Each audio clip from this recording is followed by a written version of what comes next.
老板，你这什么圆？安源啦。那这个呢？这个也是安源啊。哦，那这种是什么圆呢？不要问了，问就是安源啊。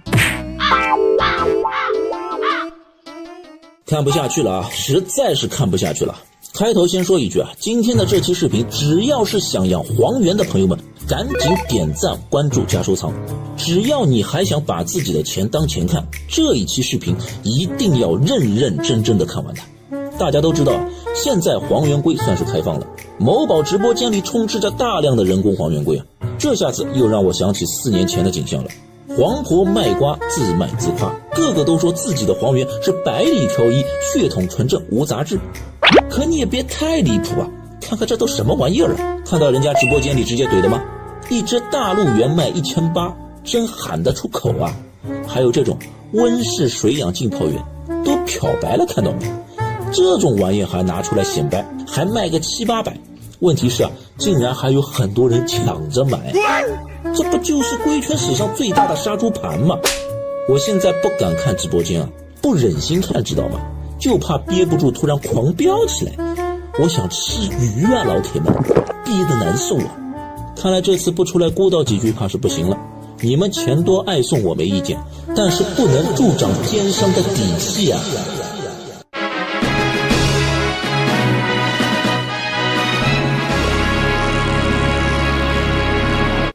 在开始之前，我先声明一下啊，如今的安源是建立在品相决定论的背景下产生的，别去跟我扯什么血统论啊，谁管你祖上18代是什么基因啊？眼见为实，今天小报就专门教大家怎么来物色安源的，仅适用于普遍审美观，告诉大家安源应该从哪几个方面来挑选。不过并不是每个地方都达标才叫安源啊，越接近越好。好了，我们正式开始。相信看过我之前视频的朋友们都知道台源长什么样子的吧？这里先放几张标准的台源图片，黑色或者褐色背甲，体型修长，背甲不高，背脊线断开，并且靠近尾部的中点有个水滴状，头黑，脖子黑，四肢发黑，头纹亮红色啊，这些都是台源的经典特征。其实说白了，以上这些特征不就是安源的对立面吗？反正就是不好看的特点都集中到了台源身上就是了嘛。那我们先把台源排除，行吧？重点在大陆源和安源这里。基本上啊，我是说基本上啊，国内龟圈市场最深的水就在安源和大陆源的边边上。相信现在想拿个台源来冒充安源的情况也不多见，除非商家自己都不懂。这种商家有吗？当然有，比如出了名的龟贩子天堂广东茂名佬，他们就是喜欢把台源当安源卖，也是够屌的。当然我愿意相信他们是不懂的啊，看到邻居张大妈家卖龟发财了，自己啥也不懂也凑个热闹是吧？他们这些人文化程度本身也就小学毕业，你想让他们来辨别安源台源，那就有点强人所难了。能看出来是个黄源就不错了，起码比国内某些专家好多了是吧？啊，扯远了啊。现在大家看过来，我这里有2只黄源，小的那只是安源，大的那只是大陆源，直观的感受一下差别啊。这里我不调色，不用滤镜，大家看看我的手不红啊。好，相信很多人会觉得最大的差异不是颜色，还是体型，是吧？安源看起来更圆润，大陆源比较长，其实这个只是体型差异啊。大陆源里面也有圆鼓鼓的，体型圆润本身就是属于品相的加分项，所以往圆里挑肯定是没错的。不过越圆越贵也是没啥好说的啊。这里首先要让大家注意的是背甲颜色，我把安源拿起来给大家看看。安源的背甲颜色一直被描述为红色，其实不一定啊。一般安源的背甲颜色有红色、深红色、紫檀色3种，不管是哪种颜色，色彩一定很纯正、很统一。背甲不论是裙边还是甲壳中心，基本没有太大的色差，而且有的个体连背脊线都是红色的。而大陆源就能明显的看到背甲的颜色不统一，主要体现在裙边和甲壳中心的颜色都比较浅，背脊线都是淡黄色的。另外，大多数大陆源的背甲色彩都是咖啡色甚至是褐色的，当然也有一些这种土黄色的源啊，这种就是广东出产的温室水养源，感觉啊就像被漂白过一样，很难看。所以判断安源标准的第一点就是背甲颜色是否纯正很重要。像这个直播间里的黄猿，虽然灯光下看着也挺红，但是裙边的色差非常明显，这种我就不考虑了。大陆猿的特征太明显了，还卖3000多，不知道最后是谁买走了啊。接下来看看头部对比啊，大家看一下，安原的头部颜色看起来要比大陆猿深沉，不能说多红，就是有一种浓厚的质感，大家一对比就能看出来了。再翻过来看看腹部啊，这个对比就更明显了。很多人都说安原的下巴是红色的，其实这个不是重点，因为我家里养的大陆猿也有下巴红的。重点看什么？看甲桥的颜色。很明显，安原的甲桥颜色偏红，有种橘黄色的感觉，而大陆猿这里就是黄色甚至淡黄色。当然，这里下巴的颜色对比也是很明显的啊。至于其他的地方，比如嘴型是否鹰嘴，是否有眼线，是否头纹相连，是否脖子不黑，我觉得都不是什么大问题。因为安原里确实也有不少个体不具备以上特征，但是品相照样很安原的个体挺好看的，是吧？这些纯粹是看个人喜好，你要是真的想选出一只所有条件都拉满的安原，那这个价格估计你也承受不起啊。所以我们挑选安原，选普遍审美观念下觉得好看的就行了。这里我来分享下我的挑选标准啊。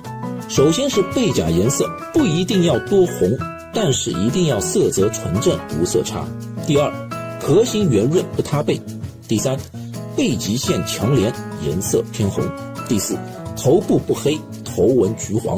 第五，下巴红润，甲桥偏红。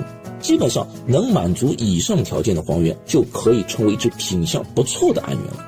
当然，如果有些没达标的，也不能说它就不是安原，毕竟这个只是一种品相标准，不是物种特征，大家只能当做一种参考，对吧？最后来个小总结吧。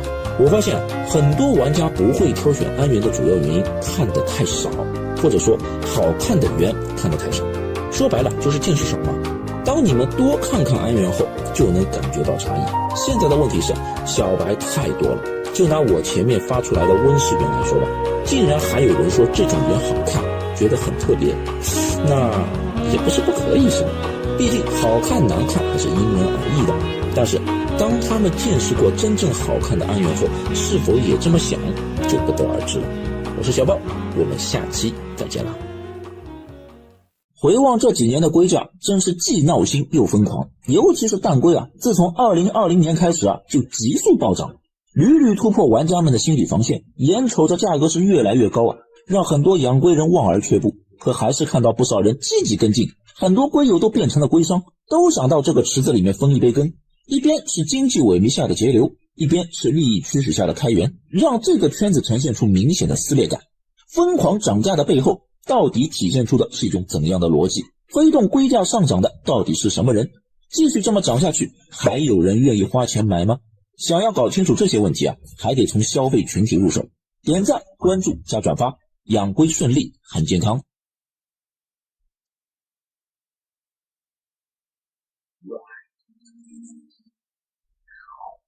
我们先来看看买高价龟的都是些什么人群啊。首先，原本就是商人的自不必说，他们本来就是龟价大涨的得益者，资本基础好，渠道资源多，技术能力强，是第一桶金的得益者，他们自然也是推动龟价上涨的主力之一。然后就是玩家群体，玩家分两种人群，老玩家和新玩家。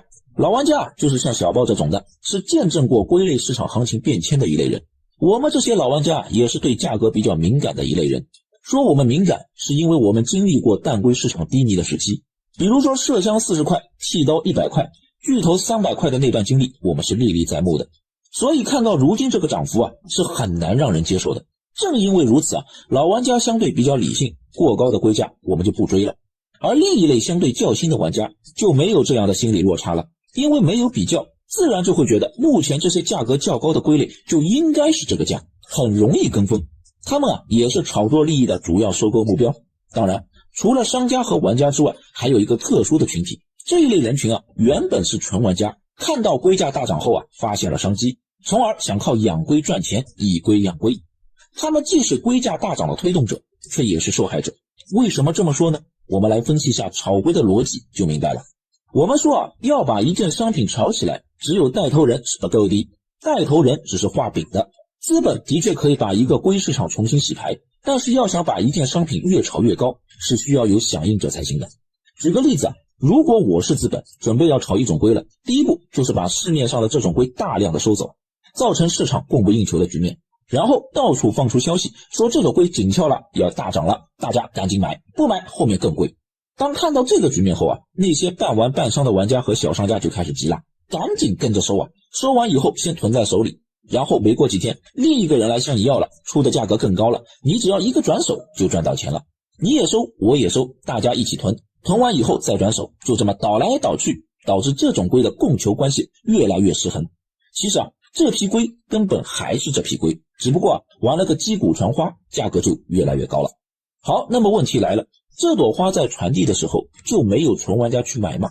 按理啊，只要有玩家买，那么高昂的龟价就可以消化到玩家手里，只要有纯玩家群体做支撑，再高的龟价都有利润。可问题是玩家群体在减少，抱歉啊，这里说的不准确啊，应该这么说，是大幅涨价的龟类的受众群体在减少，他们啊买不起了。大家都知道，像蛋龟、香龟、星点等龟类自2020年开始就大幅上涨，刚开始1-2年大家的荷包还很充足，受到特殊时期影响的滞后效应还未显现，但是自2023年开始啊，大家明显感觉到手头不宽裕了，经济下行，工作难找，工资降低，消费降级，消费者的购买力在减弱，而养龟本来就不是刚需，是精神需求的产物。说白了，现在还在大量购买高价龟的，要么都是有钱人，要么是想靠它赚钱的人，而真正支撑起消化他们的主流玩家群体在慢慢减少。总有一天，当没有人愿意购买这些高价龟的时候，这朵烫手的传花就要停滞下来，只要没人传下去就会崩盘。至于这朵花最后到谁的手里就不得而知了，反正啊，画饼的那些人一定是最大的受益者，不是吗？我是小豹，我们下期再见啦。今天啊，我会将多年养龟生涯中的8条感悟分享给大家，可谓是句句真言，发自肺腑啊！相信不论是对老养龟人还是新手啊，都会有帮助的。点赞、关注加转发，养龟顺利，很健康。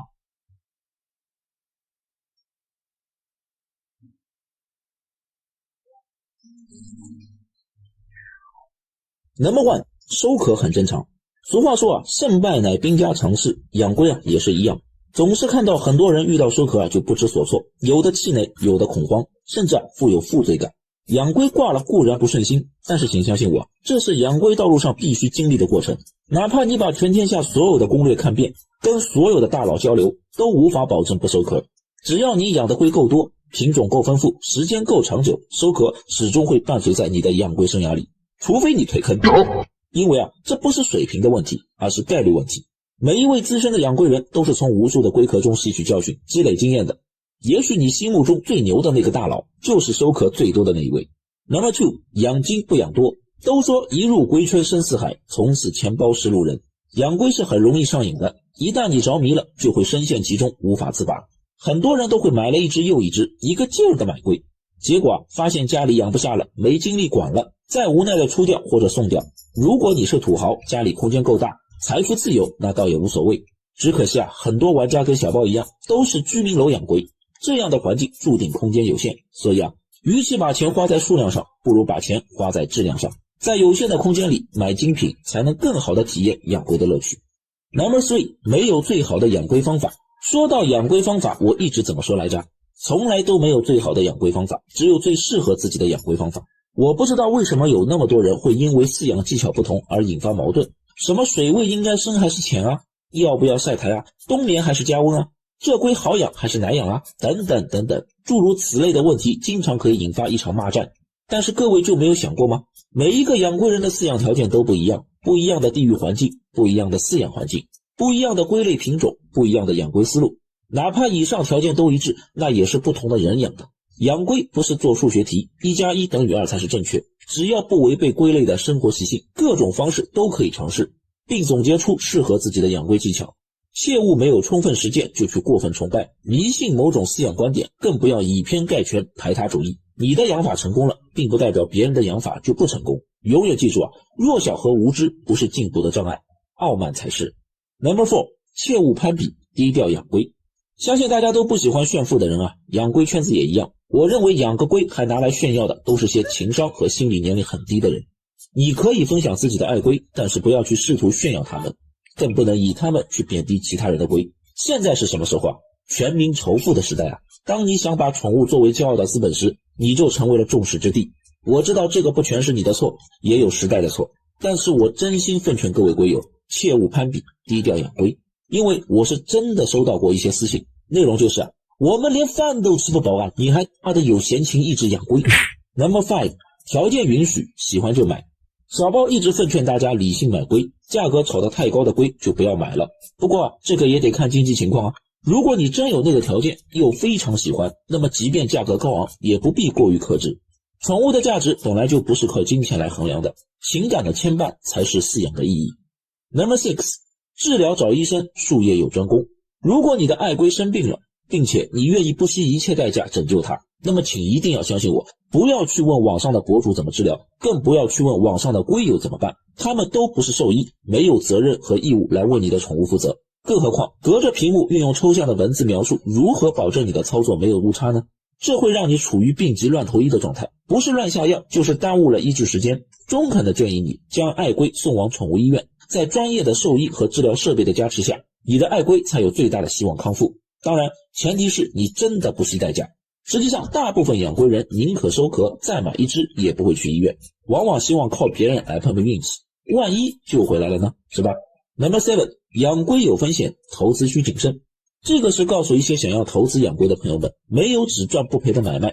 当很多人都觉得养龟赚钱的时候，那它离崩盘也就不远了。更何况养龟不是刚需，在经济下行、消费降级的环境下，大家都在为养家生计而烦恼的时候，又有多少人会花高价去买龟呢？ Number 8， 家人永远排第一。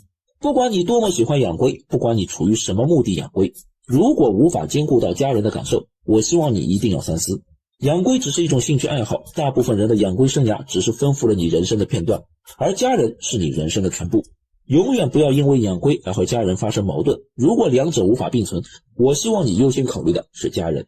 最后，祝愿大家新年快乐，万事如意，养龟顺利，阖家幸福。我是小豹，我们下期再见啦。说到蛋龟，很多龟友是又爱又恨啊，爱他们天生丽质，及时耐操，恨他们炒作如虎，高不可攀。今天我就把市面上能看到的蛋龟价格都罗列出来，大家自己掂量一下，是否还 hold 得住。反正我是撑不住了。那个谁，来扶我一把。温馨提示以下所有的龟类为龟苗通货零售价，龟价瞬息万变，仅供参考。点赞、关注加转发，养龟顺利，很健康。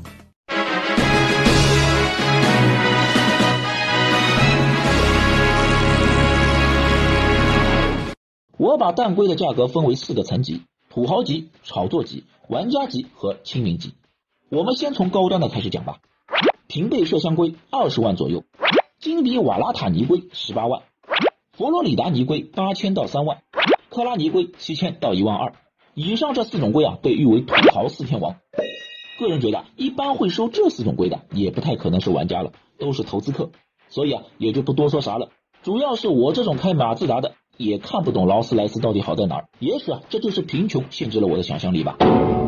除了以上4大土豪龟，我们就来到了第2个层级，炒作级。这个层级的龟苗价格都在1000到5000之间。说实在这个层级应该是炒作的重灾区，因为他们中大部分以前都是3位数的龟，现在嘛哈居老板巨头3000家，萨尔文2800家，窄桥2400家，虎纹麝香1800家，斑纹泥龟1800家，东方泥龟1800家，黄泽泥龟1500家，新版巨头1500家，哈雷拉泥龟1100家，小种红面1000家。我们可以看到这个层级的龟类应该是自2020年开始就一直在涨的，其中除了窄桥有过小幅的降价，大概在22年年末，窄桥从4000家降到了1800家，不过后来资本又把它撑起来了一些，小种红面也从1500家降了一些，不过就目前的行情来看依然很贵。要知道像新版巨头在20年以前都是3位数的，大概在500-600的样子，现在呢1500多而老版巨头更是被炒上了天，看得让人直哆嗦。这个层级的蛋龟说真的涨得太夸张了，真不是一个普通养龟人可以承受得起的。那么第3个层级的蛋龟怎么样呢？这个层级的蛋龟都是3位数的，墨西哥蛋龟800家，果核泥龟700家，老虎泥龟450家，瓦哈卡泥龟400家，头盔泥龟300家，剃刀300家，白纯泥龟220家，麝香150家。这个层级的蛋龟价格虽然比起上一个层级便宜了不少，但也是涨得很夸张的。其中剃刀从2020年前的100家涨到了300家，翻了3倍，而果核从400家涨到了700家，也是够狠的。最搞笑的是，万年亲民小臭蛋麝香竟然在短短的2个月里从60家冲到了150家，这就有点穷凶极恶了好吗？要知道你这么涨啊，是把低消费群体的龟友们赶尽杀绝啊！麝香这种龟都能炒上来，我是什么心情知道吗？我觉得这不仅仅是惊悚片，更是搞笑片。我以前买过最便宜的麝香就20块钱啊，哈哈，太好玩了。不过还好啊，我们还有一档啊亲民级的蛋龟，国产后面，这是杀出的一匹黑马呀，80块。这龟怎么样呢？那是要品相没品相，要腔调没腔调，基本上就是被资本放弃的失败品了，就差加个招牌了。80块买不了上当，买不了吃亏，买的就是个寂寞难耐。我求你可怜可怜我。我们来总结一下吧，对很多龟友们来说，2023年是困难的一年，因为从23年开始啊，让我们逐渐看清了现实，不仅是圈内的，还有圈外的。圈外的大家是有目共睹的，经济下行，就业困难，工资降薪，消费降级，大家的日子觉得不那么飘逸了，钱没那么好赚了，大手大脚花钱的底气没那么足了。然而让人费解的是，龟价却没有下跌，反而充斥着满满的恶意，竭尽所能的渴望榨取更多的利益。问题是这么涨还能持续多久呢？当所有的养龟人都消费不起的时候，这种亭台楼阁的价格只能是有钱人的游戏罢了。我是小豹，我们下期再见了。墨西哥受精蛋1颗83，两颗146。再来看看别的啊，白纯蛋2颗136，巨头蛋1颗95，果核蛋2颗300。哦，这个狠的。虎纹蛋1颗85。这样吧，如果这是真的，我全要了，有多少要多少，真的，别怕我收不起啊。我是亿万富翁，摊牌了。我是真的想不明白啊，这都什么年代了，怎么还有人来问我这龟蛋是不是真的呢？还跟我说什么评论区里看好像没问题，还有买家秀呢，嘿嘿，这蛋一看就挺新鲜的是吧？我就问你，知道这龟正常要多少钱吗？一只苗子都要1-2千啊，几十块100多的能卖你？是你的话，你愿意吗？我们换位思考一下行不行？不过还好啊，一般我讲到这个层面就都懂了，悟了。不过也有慧根捉急的，说什么可能是因为孵化时间长，怕有风险，所以就早早的便宜卖了呢？我是真的，听起来还有点道理。但是这能让商家放弃巨额利润的风险，你凭什么觉得自己就扛得住呢？不过最让我崇拜的还在后面，他们是真的孵化出来了，而且还是全品哦。最要命的是竟然还发给我看，来打我的脸哦。才来了，哑巴，我说你这啥龟啊？不对吗？这个不是果核吗？呀，你这个不但是果核，还是变种的，基因都变到人家家里去了。我是小豹，我们下期再见了。我告诉你们一件惊悚的事情啊，最近有个朋友跟我说他好像生病了，需要看大夫。他觉得自己的行为变得异常，而且控制不住自己。他把这些异常表现都讲给我听了，我听完以后大吃一惊啊，这不是跟我一样吗？我问他，你是什么时候开始行为异常的？他说就在他养龟之后。点赞、关注加转发，养龟顺利，很健康。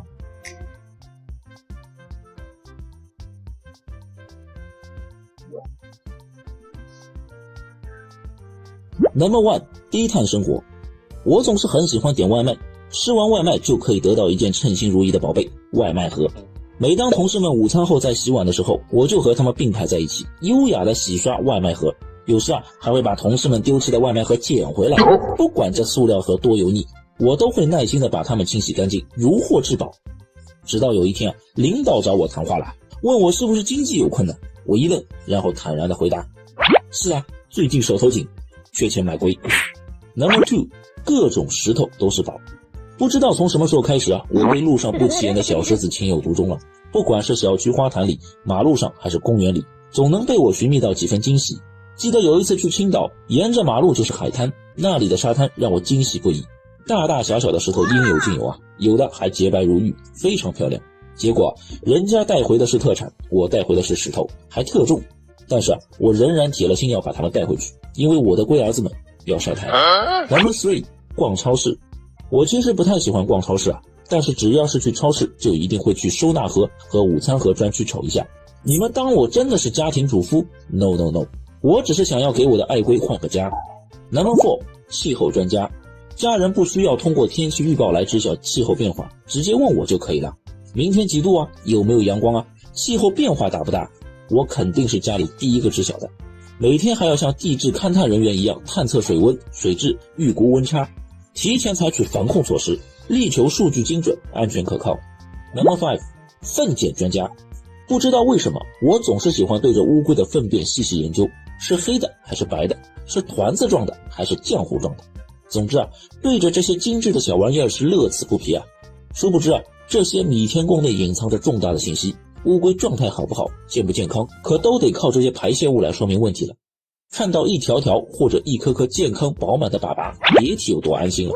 只要它们拉得又粗又壮，我的心情就特别好。Number 6，尾巴尖儿没了。养龟圈子里有不少的全品控，甚至有些人对全品的要求高到令人发指的地步，肉眼已经无法辨别的断尾尖、魔爪尖都会让他们彻夜难眠。其实啊，小宝以前也很在乎全品，忍受不了一丝瑕疵，但即便像我这么小心谨慎的人都出了意外。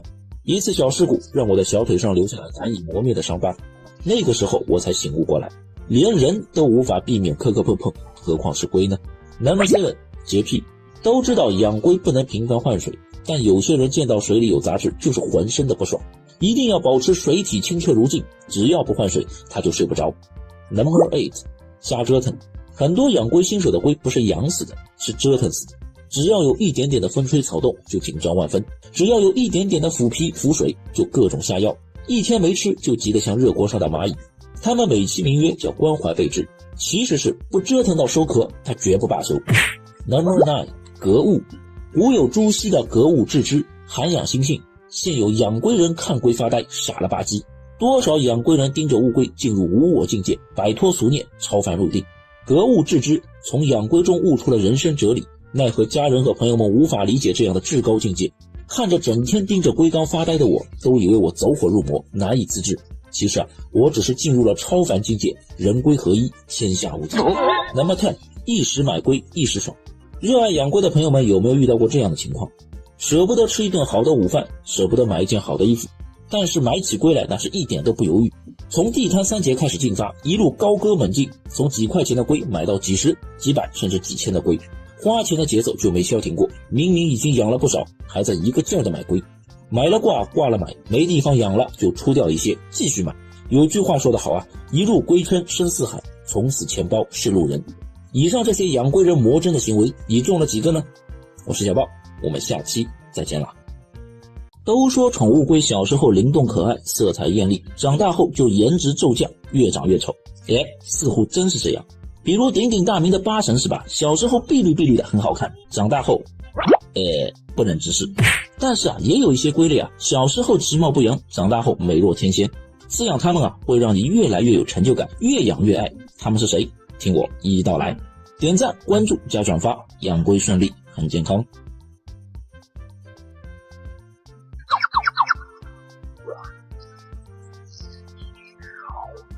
Number 5，草龟。想不到啊，便宜而烂大街的草龟长大后竟然那么好看。别看草龟小时候其貌不扬，长大后啊可不一般，有金线交织的大母草，也有漆黑如墨的大公草。就算再普通的草龟，也自带古典风韵的文化底蕴。所以啊，草龟也成为了无数养龟玩家的最爱。只不过想把一只草龟苗养大，委实不容易。不少草龟啊，还未等到绽放青春光彩的时候，就中道奔俗了。Number 4，锦龟。巴西脸的龟类被无数玩家称为越长越丑的经典代表，但是其中也有例外，比如锦龟。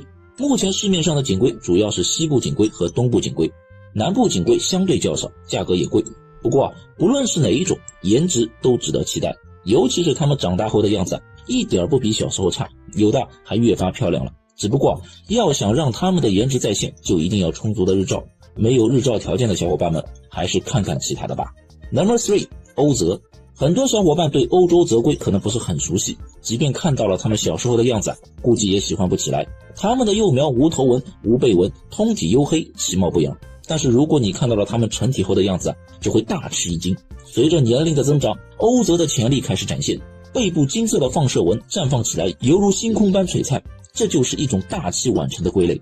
丑小鸭变成白天鹅，不对，黑天鹅的故事就此展开。Number 2， 黄猿。按理说把黄猿放到这里来是有点牵强了，因为人家不仅长大了一表人才，小时候也是小童星，只不过长大后体型更饱满，背纹更有层次感了。黄猿龟的美不张扬，像草龟一样富有韵味，不过它们的性格活泼，儒雅的外表下隐藏着热情与好动。如果要体验养龟的乐趣，黄猿会是再适合不过了。除了价格略高之外，找不到任何不养它们的理由啊。Number 1， 香龟。同样是半水龟，香龟和黄猿的颜值走的是不同的路线。黄猿内敛，香龟张扬。小时候的香龟也是黑不溜秋，其貌不扬的，但是长大后的它们让人眼前一亮。你实在想象不到一种生物的转变会如此巨大，尤其是佛罗里达香龟和东部香龟，绚丽的色彩，丰富的纹路，让它们显得高贵而华丽。只可惜近几年它们的价格太过高昂，让它们只能成为小众群体的宠物。真希望什么时候价格亲民了，能让更多的养龟爱好者体验到它们的美丽。我是小豹，我们下期再见啦。